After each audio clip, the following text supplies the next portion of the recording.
থাইল্যান্ডে আপনারা জানেন যে আমাদের জুলাই যোদ্ধাদের একটা অংশ চিকিৎসাধীন আছে। আমাদের একটা নৈতিক দায়বোধ আছে, একটা নাগরিক দায়িত্ব তাদের উপর আছে, একটা রাজনৈতিক অঙ্গীকার আছে। আমরা সেই অঙ্গীকারের মানবিকতার জায়গা থেকেই তাদেরকে দেখতে গিয়েছিলাম। আসলে তাদেরকে এখনো দেখলে খুবই খারাপ লাগে। একজনের পায়ের 4 ইঞ্চি, 6 ইঞ্চি, 8 ইঞ্চি হাড্ডি নাই, শুধু গুস্ত আর চামড়া ঝুলে আছে। অনেকে প্যারালাইজড হয়ে গেছে, অনেকের বডি শুকিয়ে গেছে। একটা ছেলে, তার বাবা এসে বলল যে আমার একমাত্র ছেলে খুবই খারাপ অবস্থা, না দেখে যাবেন না। এমন কিছু কেস আছে, এগুলার কোনো জবাব নাই। এমন কিছু ঘটনা আছে, এগুলার কোনো রিমিডি নাই। তারা কিন্তু এই অবস্থায় হয়তো দেশে ফিরবে। এর মাঝে একজন, সে বলল যে 1 সপ্তাহের ভিতরে আমার এই পাটা কেটে ফেলবে। একেবারে ক্লাস 9-এর ছেলে বলেই সে কেঁদে দিল।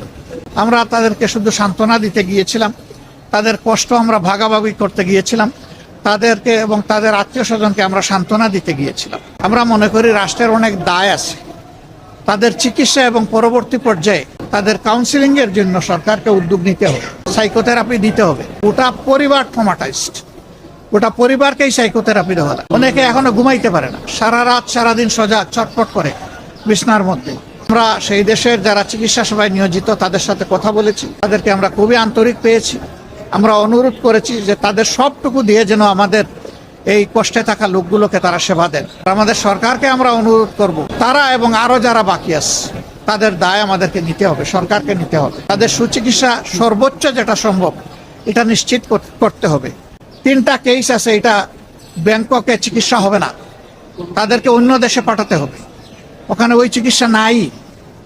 এটা বড় মাপের নার্ভ ইনজুরি, তাদেরকে মিনিমাম সিঙ্গাপুরে পাঠানো লাগবে।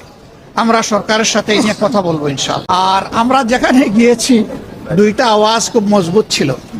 আমরা প্রবাসীদের সাথে যখন বসেছি, তারা বলেছে আমাদের অনেক প্রবলেম আছে, কিন্তু আমাদের একটা দাবি খুবই জোরালো, এটা হলো গণভোটের রায় যেন বাস্তবায়ন হয়। আমরা ভোট দিয়েছি, আমরা যেন আমাদের ভোটের মূল্যায়ন হয়েছে এটা আমরা দেখতে পাই। আর এদেরকে যখন দেখতে গেলাম আজকে, আহতদেরকে, পঙ্গুদেরকে, এরা গলায় জড়াইয়ে ধরে বলল যদি সুস্থ হয়ে ফিরে যাই, জাতির জন্য প্রয়োজন, বারবার লড়াই করব।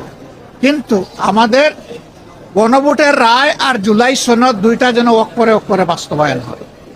এখানে একটু শুভঙ্করের ফাঁকি আছে, আমরা কোনো ফাঁকি মানি না। আমরা A to Z বাস্তবায়ন চাই, এটা ছিল তাদের বক্তব্য, তাদের দাবি। কোনো ফাঁকি ঝুঁকি চলবে না, সব কিছু আমাদের প্রত্যাশার আলোকে হতে হবে। তো এই মেসেজগুলো আমরা নিয়ে এসেছি। আমরা তাদেরকে সম্মান করি, ধারণ করি, পুরো দেশকে আমরা ভালোবাসি। আমরা সবাই মিলে ইনশাআল্লাহ দেশের সমস্যারও সমাধান করে সামনে এগিয়ে যাব এবং দেশের উন্নয়নে আমরা সবাই মিলে একসাথে কাজ করব।